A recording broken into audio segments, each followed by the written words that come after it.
Hello and welcome to the U.S. Center. This event is delivering on the commitment, Roadmap to Net Zero Emissions from National Government Operations.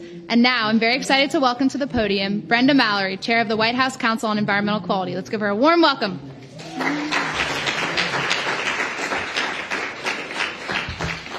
I like standing here because this room is always so full and it's exciting. Good to see you all. It's really wonderful to have everyone be here today. Honorable ministers and invited guests, everyone, good afternoon. It's an honor to be here with you. My name is Brenda Mallory, as she just said. I'm the chair of the White House Council on Environmental Quality, and it's my honor and privilege to welcome the ministers and high-level officials from countries that have joined the United States in the Net Zero Government Initiative to commit to sustainable government operations. President Biden charged the U.S. federal government to lead by example on sustainability and achieve 100% net zero emissions by 2050. 2 years ago today, he signed an executive order to advance that goal. And at last year's COP, was a watershed event for national government sustainability. For the first time on the global stage, the United States partnered with 18 countries to launch the Net Zero Government Initiative. These countries have committed to achieving net zero emissions from national government operations by no later than 2050, developing a roadmap that outlines the pathway for achieving the net zero commitment with interim targets where appropriate, also holding themselves accountable by publishing their roadmaps. And 1 year later, I am pleased to say we have delivered on this commitment. The original Net Zero Government Initiative countries have worked hard to develop roadmaps articulating how they will achieve net zero emissions from government operations. As in many countries, the United States government is the largest employer, electricity consumer, fleet operator, real estate holder, and purchaser of goods and services in our economy. The development of these roadmaps is an incredible accomplishment, and I would like to sincerely congratulate each country for taking this bold step to lead by example to advance the collective climate goals. Today, I'm also thrilled to announce that an additional 11 countries have joined the initiative and made the commitment to decarbonize their own government operations. The rapid growth of the Net Zero Government Initiative demonstrates a growing global consensus that governments can and must play a leading role in this transition. Individual governments can significantly reduce their own country's footprint by decarbonizing their own operations. Additionally, national governments can send a strong demand signal that catalyzes the market for new innovations, products, and services that support a net zero economy. This is good for economies, good for jobs, and good for the climate. Consider the impact a government can have by leading by example. Efforts to green our government operations can spur demand for clean industries and technologies, accelerate innovation, and lower decarbonization costs across many sectors. By joining together in this commitment, the participating countries in the Net Zero Government Initiative can have a global impact. The initiative also creates a community for national governments to collaborate and learn from each other, ensuring that we can continue to make progress towards our shared climate ambitions. We welcome the partnership and leadership by each of the countries participating in the initiative, and we're excited to collaborate on this work that is so crucial to our planet and its people. Today, we have two wonderful panels moderated by my colleague at CEQ, Andrew Mayock, who serves as the United States government's Federal Chief Sustainability Officer. And at this time, I would like to invite Andrew and our first panelist to join me on stage.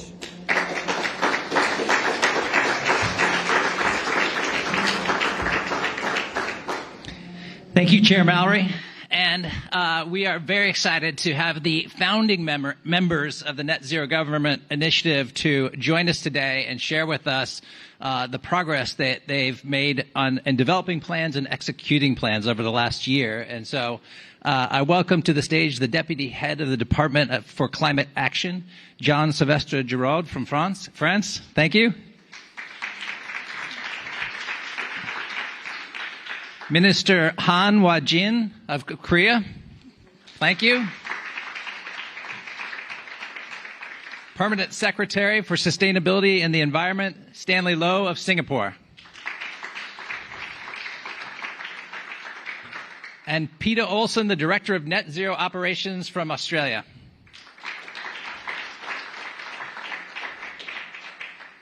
So as noted, we're going to take a look at the work that the founding members have done of NZGI, and we'll just start out with the panelists, and by turning to you, Jean, could you highlight some of the top priorities from your work and share with us some of the progress you've made over the past year? Well, thank you very much first for inviting us, friends, to talk in this very interesting event. So indeed, we actually proceeded in two steps. The first step was to make an assessment of our carbon footprint at the state level of all the state actions, and then design also emissions reduction trajectories. And then we've seen with the already implemented measures, where does that lead us in terms of emissions reductions?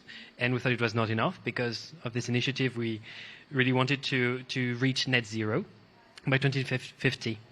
And so based on this analysis, we then consulted within all the departments of the French government, and this led us to establish a real roadmap with 5 priorities.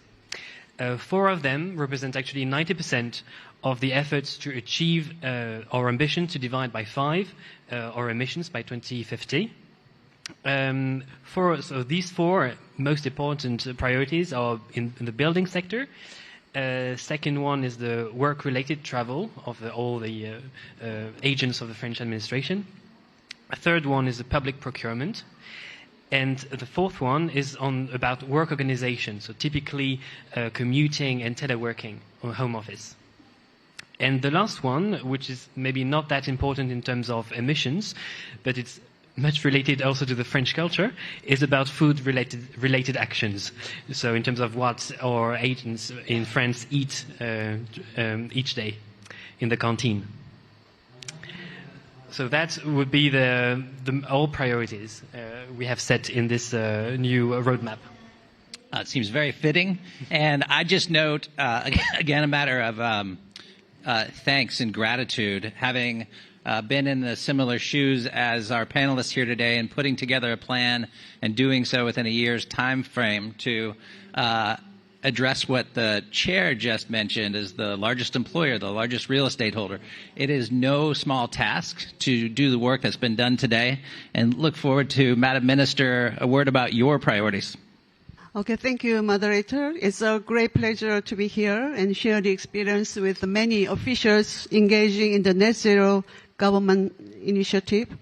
Since 2011, Korea has implemented greenhouse gas target management scheme for the public sector to steer mitigation efforts across the society. The scheme encompasses the majority of the public sector, including around 800 public agencies, as well as central and local governments. And to accelerate its carbon mitigation goal, the government has established the implementation plan for the carbon neutral public sector this year, building upon the existing scheme. The plan aims to achieve carbon neutrality in the public sector by 2045, 5 years earlier than the national net zero target year 2050. It demonstrates the government's commitment to leading actions across other sectors. The short-term objective is to reduce around 40% of emissions from public buildings and vehicles by 2030 compared to the levels in 2018. Regarding the top priorities, The main focus of the implementation plan is to reduce emissions from public buildings and vehicles. Korea aims to adopt green remodeling solutions and mandate zero energy building certification, thereby improving energy efficiency. Also, the government has mandated public agencies to purchase or lease only electric or hydrogen vehicles. In addition to the buildings and vehicles, the public sector is taking the lead in reducing greenhouse gases by expanding the purchase of green products and reducing waste. As part of this plan, each agency will develop and regularly review its own mitigation plans to meet the target. Thank you, Madam Minister. And I think it shows there, when you hear about the elements of the plan, one thing that's really important to keep in mind, too, is not only are we committed to developing plans together or individually, we're committed to working together as we go do that core work, whether it's buildings or clean energy or our fleets. We have a lot to learn from each other, and we've held workshops together throughout the year, and there's a lot more to learn and collaborate on as we move forward. Mr. Permanent Secretary. Well, thank you very much, Andrew, and thank you to our colleagues from the United States for the initiative in organizing this. Very pleased to come share what Singapore is doing with regard to pursuing net zero government. Like the ROK, we have set a target of achieving net zero around 2045 for the government, which is 5 years earlier than our national target. And very soon after COP28, we will be returning back to Singapore to launch the first, the inaugural Green Gov report in Singapore, which would tell everyone how we are doing towards achieving those targets. And this is all in the name of transparency and, being able to monitor our progress. Our priorities can be summed up by 3 R's. The first is to reduce our emissions from our own operations, because government also has a lot of operations, desal plants, incinerator, and other facilities. And second is to replace, which is to substitute our current energy sources with low carbon alternatives. And the third is to remove emissions via technology. On reduce, we have set a 10% reduction target for energy use by 2030. Buildings account for over 3/4 of our assets, and hence we have made designing energy efficient buildings a key focus. We now require all new and existing public sector buildings that are undergoing major retrofitting to meet the best-in-class energy efficiency standards. This, we believe, will help cut down our energy consumption and emissions at the upstream level. In addition, building owners need to adopt a series of energy conservation measures, such as switching to more energy-efficient appliances and cooling systems that maintain their ambient indoor temperature at 25 degrees Celsius as far as possible. I'm not sure what's the temperature here, but it seems quite comfortable and not too cold. Replace is our second priority, empowering our operations with low-carbon energy sources. By 2035, all government cars will be clean energy vehicles with zero tailpipe emissions. Already, new cars that are now registered will already be, clean energy vehicles, right? But of course, you still have the older cars that will be retired slowly. So the vision is by 2035, all government vehicles should already be zero tailpipe emissions. We are maximizing solar deployment to overcome our land constraints. So you can see on the rooftops of government buildings, as much solar panels as we can fit in, we have done so. To address residual emissions that cannot be avoided, such as from our waste incineration and used water treatment, we are partnering with the private sector and academia to study the deployment of technologies such as carbon capture, utilization, and storage. Of course, our net zero target is contingent on maturity of low carbon technologies and international cooperation, which is why a forum like this is very useful. Many of the needle-moving decarbonization technologies, such as CCUS and hydrogen, are not yet widely adopted. And a key requisite for wide adoption will be their commercial viability. We need to accelerate the development of such technologies to their commercial tipping point so that we can harness their full potential for decarbonization at scale. International partnerships are essential in enabling this breakthrough. The global community must come together and share and learn from one another. Within ASEAN, the Association of Southeast Asian Nations, we are also collaborating to realize our shared vision of an ASEAN power grid, and this will accelerate the development of renewable energy projects, promote economic growth, and bring greater energy security to the region. Finally, just a word on international collaboration. I think countries, businesses, and international organizations need to all lean forward to help one another, and this can be in the form of providing technical assistance or capacity building. Singapore, we are doing our part, and we have run the Sustainability Action Package capacity building courses for quite a while, and have trained more than 150,000 officials from more than 180 countries. So we look forward to more sharing sessions through this forum and other capacity building projects, so that we can learn from our colleagues and friends, and that we can all share and accelerate the decarbonization of governments. Thank you. Thank you, Mr. Secretary. You can see a lot of common elements there across the plans already, and I think one of the key elements there that Mr. Secretary highlighted is this issue of transparency. It is one issue to come here and make the pledges that we pledge. It's another issue to go do the work, show progress, be transparent about it. So kudos to Singapore among our other partners here who will be sharing how they're doing through transparency on websites and reports. Madam Director, please tell us a bit about Australia. Thank you, Andrew. We were really pleased to be one of the first movers in terms of joining up to the Net Zero Government Initiative. I believe it may have been in Pittsburgh at the GCEF in September, which feels a lifetime ago. So it's really exciting to be here today to having now launched our roadmap and met that commitment that we made over a year ago.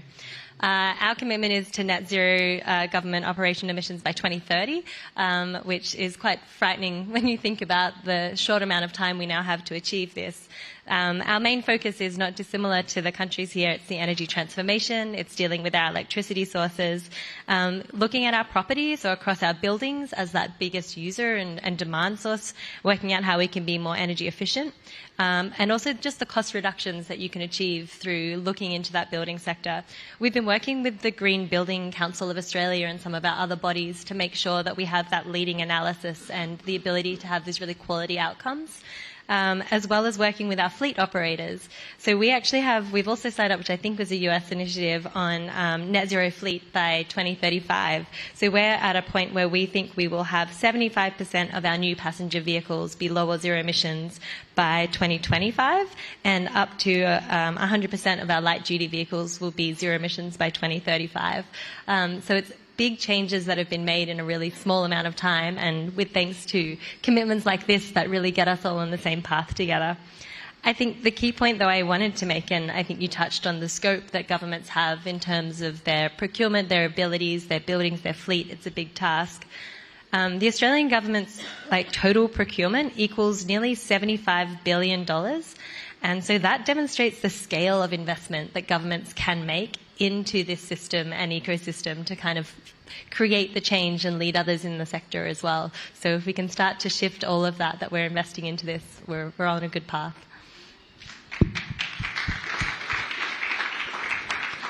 Thank you, Madam Director. And I think I'm going to pick up on one of your points there regarding costs, because I think there is a focus on how much this will cost us, and some wringing of the hands as we move into this plans, and not a lot of focus on the benefits that we gain from this. And one of the places where we've achieved enormous benefits is the place that you identified of building efficiency.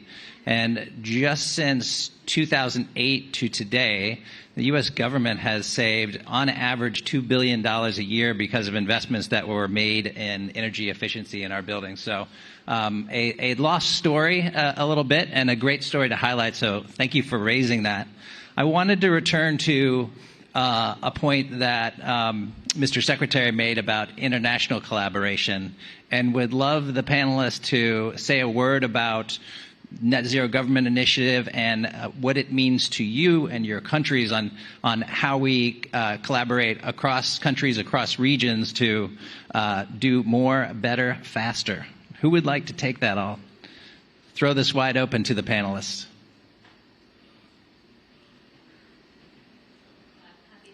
Please do. Kick us off.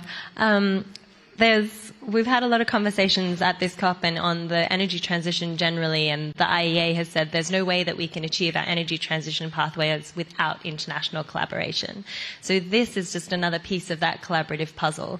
And what we all have is similar challenges, but what we will have is localized solutions. So by coming together and recognizing the challenges that we face as governments and where we need to go and sharing our own solutions, it gives opportunities for us to work and learn from and tailor those solutions from other countries to our own needs. And we can't each get there alone, and innovation in this space as well is critical. Many minds make things, more, we can move faster together if we've got this sharing and these abilities. Thank you. Madam Minister? Yeah, I think the cooperation is very important. So continuous exchanges among participating countries are crucial for strengthening international cooperation and mutual learning under the Net Zero Government Initiative. So regular gatherings where countries share their best practices in achieving carbon neutrality will significantly accelerating global efforts, I think, towards a carbon neutral future. So I think gathering is very important. It's regular gathering. Thank you. Mr. Secretary? When we first started, on the Green Government Initiative, we were looking around and trying to learn from others, and it was really not easy because we were all starting around the same time, and it's not something in which we can look at other governments that have done it for the last 20 years and learn from. Really not easy. There are parts that have to do with technology, as we talked about, and processes, but even things like procurement. How do you do it? Do you mandate it as a rule, or do you work it into your tendering process, which is what we do? We now, for our large ICT and construction tenders, we work in 5% scoring out of the whole matrix for sustainability. That's another example. But the rules are not everything.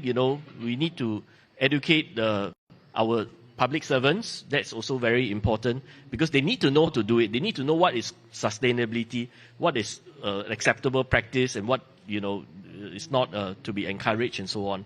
So when we come to international cooperation, I think a lot of these experiences can be shared, even about how to produce a report, whether it's an online dashboard or an annual report. How do other people do it? How do they measure their emissions? Not so straightforward, actually, because these are all new things that we are doing. Mr. Deputy Head?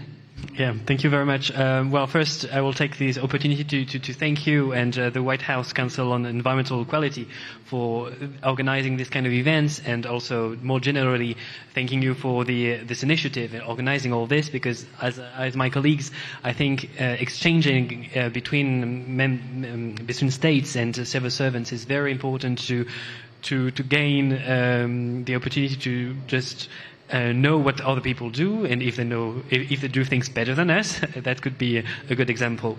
And I also would like to highlight one example at the EU level, at the European Union level. There is one particular program which is called Public Administration Cooperation Exchange, which allows the exchange of civil servants. And one of the themes is precisely green transformation of the state. And this is also a very concrete example on how initiatives can allow people to exchange views and experience on very concrete experience on the greening of government. Great. Thank you, Jean. And I would just add in here my gratitude for our partners here, because not only do we get together on a multilateral basis for these workshops, but we become friends and colleagues in sustainability on a bilateral basis. So we had the opportunity to visit in Australia this summer with our Deputy Chief Sustainability Officer who visited Australia. Our Singaporean friends have come to Washington to exchange views on a bilateral basis. and our Canadian friends and neighbors for the United States are a phone call and a short border away, and a constant contact for us as we figure out what are the frontiers, what are the business processes as we move forward together. So I would like to thank, again, everyone here today for being inaugural members, for making all the progress that we heard about today, and working together with our new members as we move forward into this next year. Please thank them.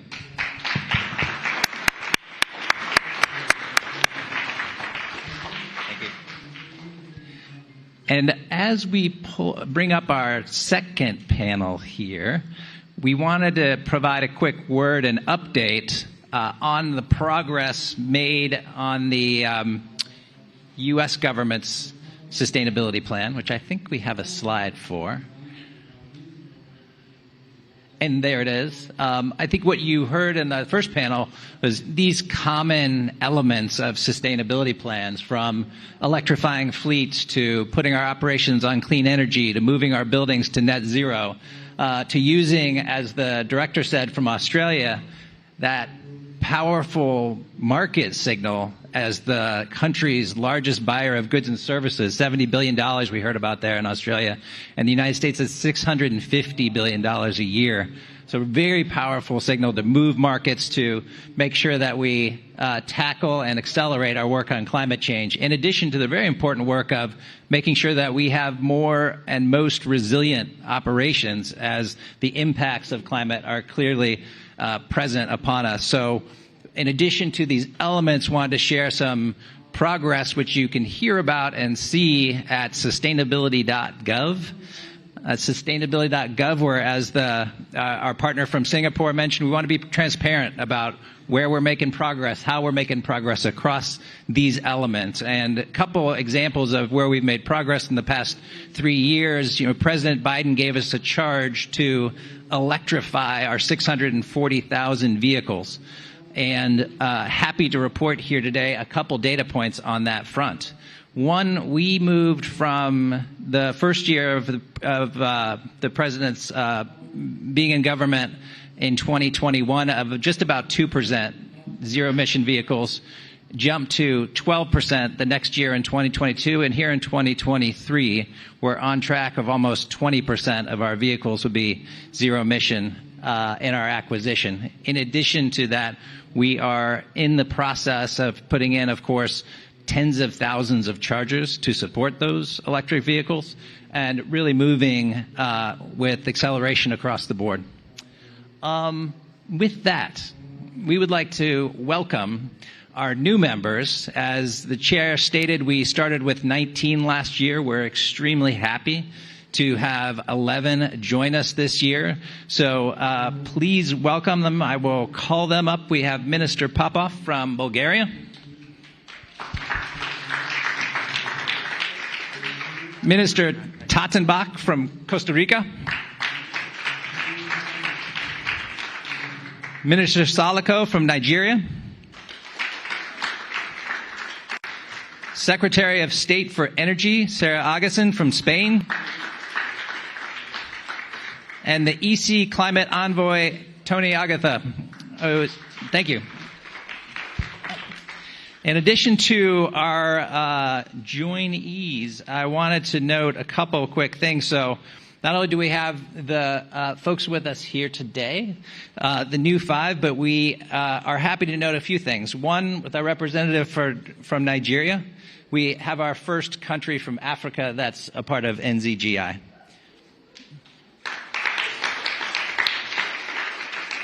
And with our colleague here from Costa Rica, we are also joined by Chile. So these first countries to join us from the Latin American region.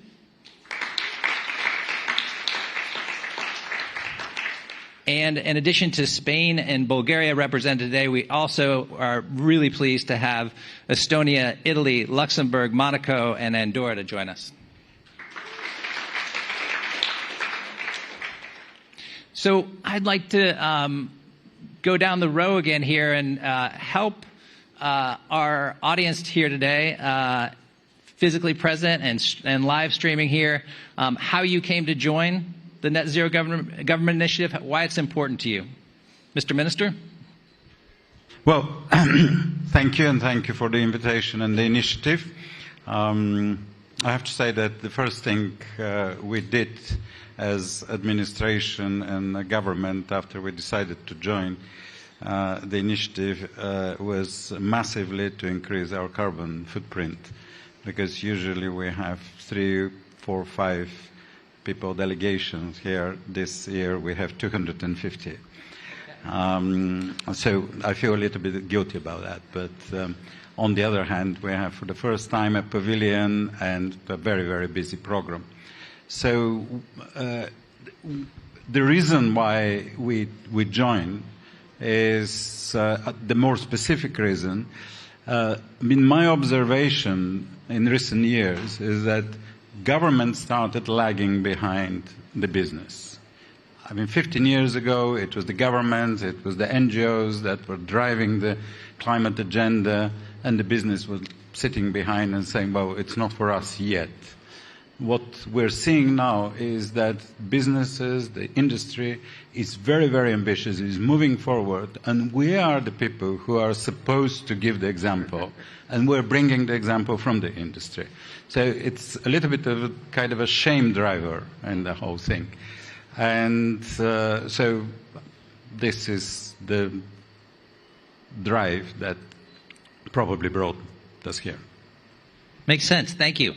And, I think that's a clear theme of Net Zero Government Initiative across the countries that are here and our member countries here today on the panel and in the broader group is this theme of leading by example. When you're asking your private sector, your citizens to lean in on this really important initiative, we clearly need to show that we're doing it ourselves in government, and we're seeing these governments do it in a very profound way. Mr. Minister Tottenbach? Well, Costa Rica is very happy to join as a new member of the Net Zero Emissions for government operations. We are happy, and thank you, Madam Chair Mallory, for your welcoming remarks. We have, as I was talking with her, some examples that Costa Rica has been doing that have been effective. They were not focused only on carbon. It was a quality impact improvement, and we have been running this like for 10 years and with tremendous results. I mean, just the reporting, and someone mentioning the need for transparency. The reporting is very, very important. As we gave, if you wish, the Ministry of Environment and Energy gives prizes to the different public ministries and agencies depending on how well they score on an annual basis, and this is public in front of everyone, and everyone attends.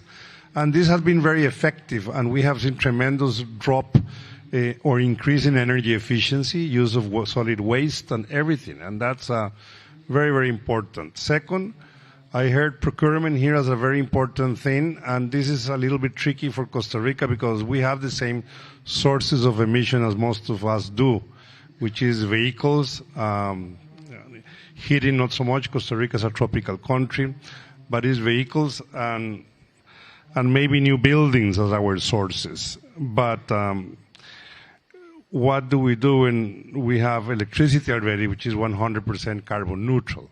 So if the electricity is not an issue, the consumption in the building, the vehicles is. So we have a big program for vehicles, which is the program we have for vehicles at the national level is we have a very big price incentive for electric vehicles because the country is already into transforming its energy from zero emissions in electricity, but we're electric vehicles. How do we do that? We have taxes on cars that are not electric. So electric cars don't pay those taxes, but government is not going to pay tax to itself, right? So that's a problem. What will be the incentive for government? It cannot be a tax incentive. We have just enacted a social carbon price for the country. And this social carbon price now for procurement is going to have an impact. We enacted at $40 per ton. That's our social carbon the social price of carbon, or shadow price if you wish, and it's going to impact the procurement of cars, and it's going to impact the procurement, for example, of building materials for wood and greening wood. I think it's going to have a great impact on the government in our net zero forward operations, this procurement, putting this, we just was announced last month. Now we have to put it into the rules, how it's going to impact the procurement, but I can see how it's going to impact, and it's going to work well for government, because that's an easy rule for the government to follow. It's not going to be cheaper, something that has emissions, just because it's cheaper without zero cost. Emissions do not have a zero cost in Costa Rica anymore. So that's one way we're going to do it. Thank you for those comments, and I think that's your joining us, as well as other country members on the stage today, are a great example of the power of diversity that we are gaining through these new 11 members, and that where you are geographically matters, size of country matters, and now that we have more members, we'll have a much more richer learning experience as we all move forward together. Minister Salako? Thank you very much. Nigeria is excited to be the first African country in the Net Zero Government Initiative. And the main reason why we're joining is because Nigeria believes that the world must go net zero. And for us to go net zero, we must partner, we must collaborate, and we must be accountable. For us to ask for accountability, we must be accountable as well.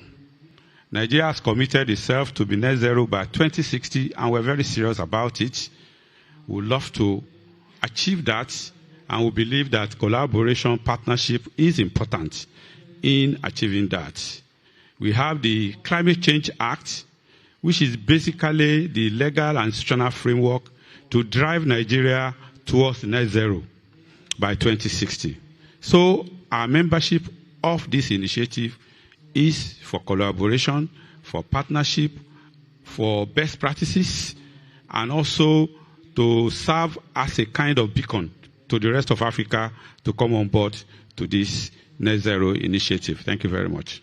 Thank you, Mr. Minister. And I really appreciate your points about collaboration amongst each other. And I think one of the common themes in the conversations we've been having through the workshops is collaboration with the private sector as well. I know in the United States, we've learned quite a bit as we've moved out in force, whether it's vehicles, whether it's clean energy, by partnering, by learning from our private sector colleagues who in some cases are 10, 15 years ahead of us, have deep capacity inside their organizations that we can learn from to help accelerate our work. So really appreciate your identification of the importance of collaboration. Madam Secretary of State. Thank you. Thank you very much. First, I would like to thank, because for us it's very important to be part of this initiative. We are here at COP28, where all of us would like to have a final good decision. And it's this initiative is, as you all of us were mentioning, we need to lead by example. And that's what I think for us is very important. It's totally aligned with European objectives, our Green Deal, our national policy, where we try to bring these climate change objectives at the center of all our planning and strategies. And for that, it's important to show the opportunities that we can bring with this net zero scenario with the government side, and opportunities in cost reductions, but also opportunities for new business models. And I'm sure that this can deliver also a pull effect in business sector, because we can share those experiences. So we start and the others will come. So the scaling, collaboration, all these words are very important for us. So in the case of Spain, we have been working hard on this, and as other colleagues from the other panel on this panel, one of the core elements that we have is carbon footprint, where we want to calculate, also reduce and offset the footprint, the carbon footprint of the government, of the Spanish government. We are also in close cooperation with local entities and regional governments to try to bring them on board. And our registry of carbon offsetting is open also to the business sector, so which I think it's also very important to have this transparency and information in order to bring the best measures on board. A second pillar of our strategy is in relation with green public procurement, where we also have to deal with lots of environmental criteria like reducing greenhouse gas emission, look for energy efficiency. We also have objectives in relation to renewable energy in our electric system. One of the main success story that I can share with you today is the one related with self-consumption, which since 2018 to nowadays, we increased more than 1,000% the installation of self-consumption in our country, in Spain. So it's amazing. And the only thing that we provide is a clear vision and framework, and then a kind of little teeny tiny support from us, ourselves, for the government actions, but also for small and medium enterprises, for households. So we've been working on how infrastructure, refurbishment of buildings, actions in relation to electric vehicles, mobility, sustainable mobility for our civil servants have to be part of these actions. So we also publish all the indicators how this is happening this year and in the coming years in order to see if the measures and actions that we are putting in place have good results, which is always very important. Having the possibility to monitor if we are having good results or not. But what I can share with you is that the reality, what I feel in our government, it's things are happening faster than expected. So it's a very good news. They are going faster because of the benefits and because of we have a civil society and a business sector that is ready to provide the adequate signals. So once you put the platform, things are happening. So thank you. Thank you. And I think just picking up on a couple of your points there, I want to note what no small undertaking it is on a technical basis that we're hearing about from each of these panelists as well as our prior panelists to make sure that you have a rigorous, comprehensive plan. Is a very serious undertaking, as we've been talking about today, to make sure it's transparent and we can show our fellow federal government employees, as well as, of course, our citizens and our international colleagues where we are and where we're headed. Is a lot of very serious work, and hats off to our colleagues here for all the work that you've done. Mr. Envoy. Thank you very much. Delighted to be here, and allow me, I think it's only appropriate being in the U.S. Pavilion, to go back almost 45 years when President Carter held a speech called Crisis of Confidence. And we recently saw President Carter as he sadly lost his wife. But I think it really merits to go back to that speech that long ago and how apt that speech was. It's a very, very good speech. But then, of course, politics came in and people forgot, new administrations. Then Vice President Al Gore, who was here in 2008, I hate PowerPoints, but he had the best PowerPoint ever. And I told him so. He kind of raised his eyebrow. But the nice thing was about it, the urgency, but then the hope. And then Lehman Brothers fell, and everyone forgot. And in 2019, after the Friday for Future marches, in the EU, I think we picked up the torch with our European Green Deal, which was a whole of government, whole of society approach on mobility, built environment, agriculture, energy production, you name it. And the first thing I remember, because I was in the cabinet of the Vice President Timmermans, who was designing it, when we had a meeting, I said, but what about us? And we set out to put a plan. We adopted the plan April 2022. For the European Commission, which has about 60 buildings, 32,000 employees, to be climate neutral in 2030, so 20 years before that. And of course, all the things that you mentioned before when it comes to being smarter about your offices, abandoning old buildings, getting more efficient ones, bringing ZEVs in for all the principals, allowing electric charging, turning off the air conditioning in the summer, which I remember, turning off the heating at 66 degrees Fahrenheit or 19 degrees Celsius, which I also remember, doing all these things. And from 2021 to 2022, we saved about 152 kilotons of carbon dioxide compared to 2019 pre-COVID. I think this time is different. We had COVID, we had the war, and we're on our track. And I would like, I mean, I salute everyone, but listening to the Minister of Nigeria, if you know how big your country is, how many people there are there, if you can do this, the signal it sends across the world and your continent, I think, electrifies. That's really great. So just to say, I'm not going to give you all the numbers, but when it comes to this initiative, I can say that we have put into place our administrative process to see whether the European Commission, that's us, can join, and I hope to see it finalized before too long. And that's as far as I can go in government terms, because member states who are also sitting on this stage will have to agree. Thank you very much. Thank you very much.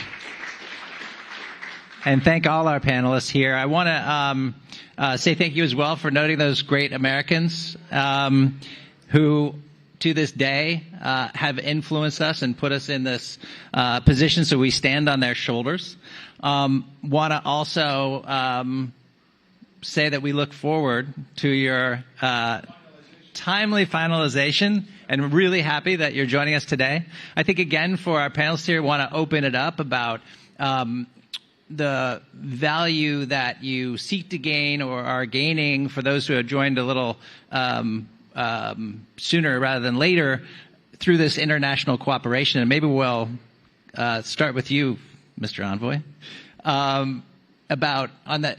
Certainly from an EC perspective, you're all about coordination, but whether it's within the community or whether it's more internationally, value that you seek to gain through this initiative. I think it's the power of leading by example, and I think as a government, you have an extra onus upon you to show responsibility. You know, we live and thrive on taxpayers' money. It's not our money. So to, you know, not only do the talk, but also walk the talk, I think is extremely important, first of all, vis-a-vis your own citizens, to show that you lead. And of course, I also think if we can do it and others follow the lead, would only be great in the other countries. I think the Green Deal as a whole, if I may say so, whether you like it or not, has been quite transformative, and we're going to continue to push so. And I say this because you mentioned something about business. We will face political interference as we go further.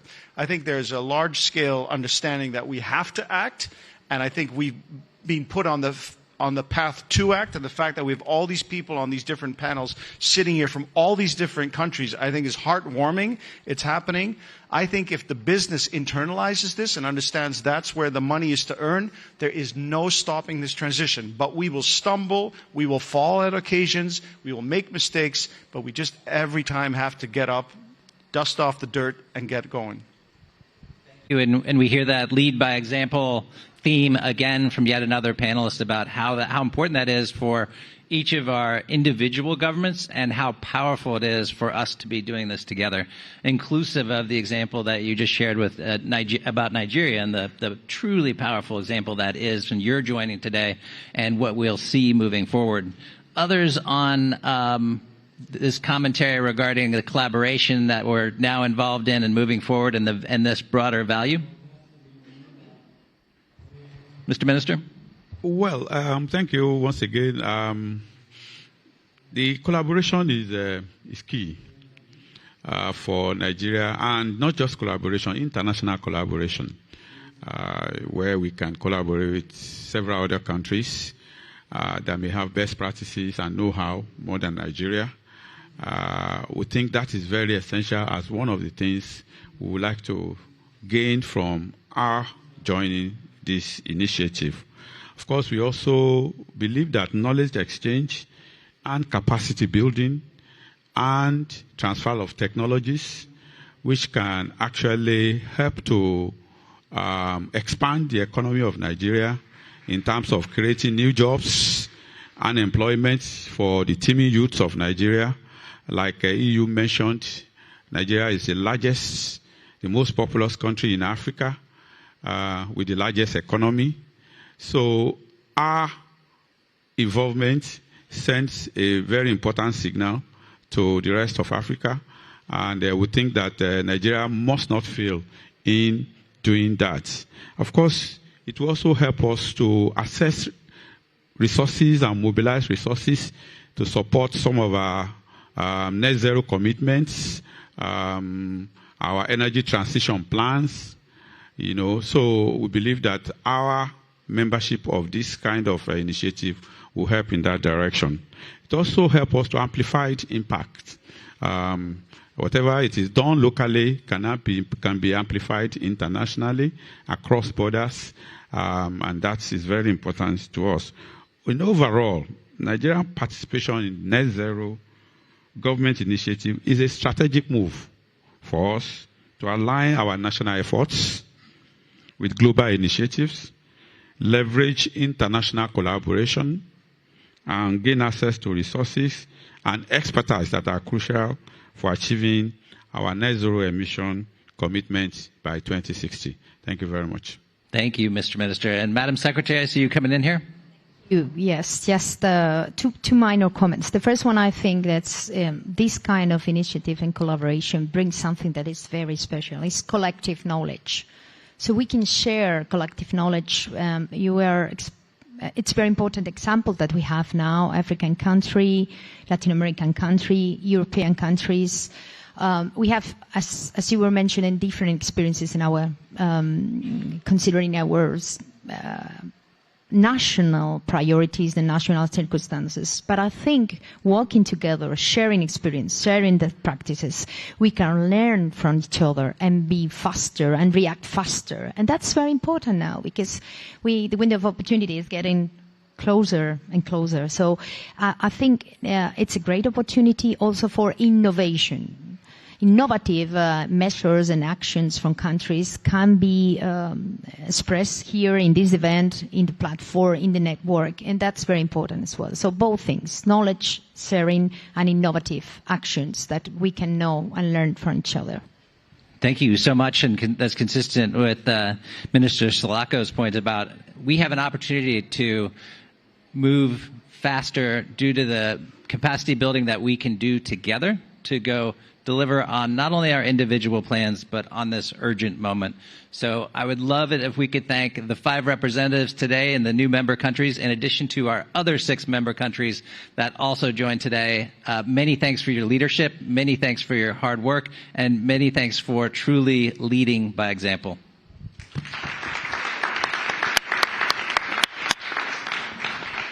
And with that, we'll turn it back over to Chair Mallory.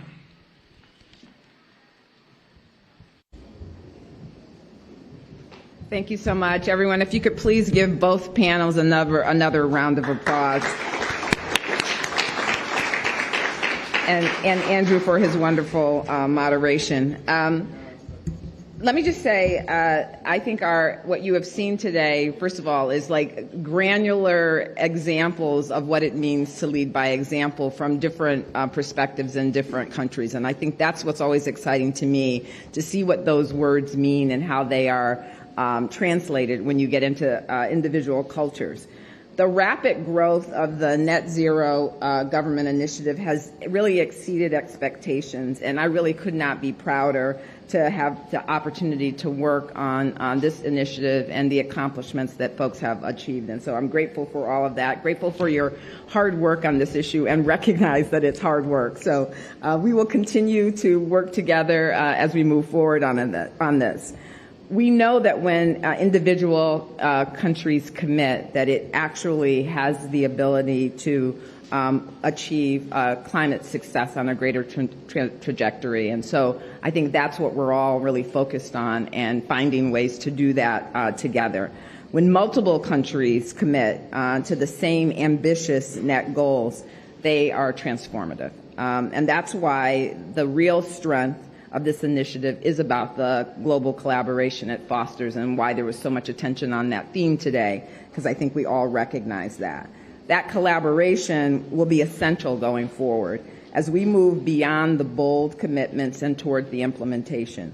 There will undoubtedly be challenges, and we will need to share knowledge and so learn from each other about other setbacks and our successes. And so the United States really looks forward to the learning and looks forward to when we return to COP29 to be able to share the collective progress on implementing these roadmaps. And so thank you all again for being here. I think we're going to try to take a picture.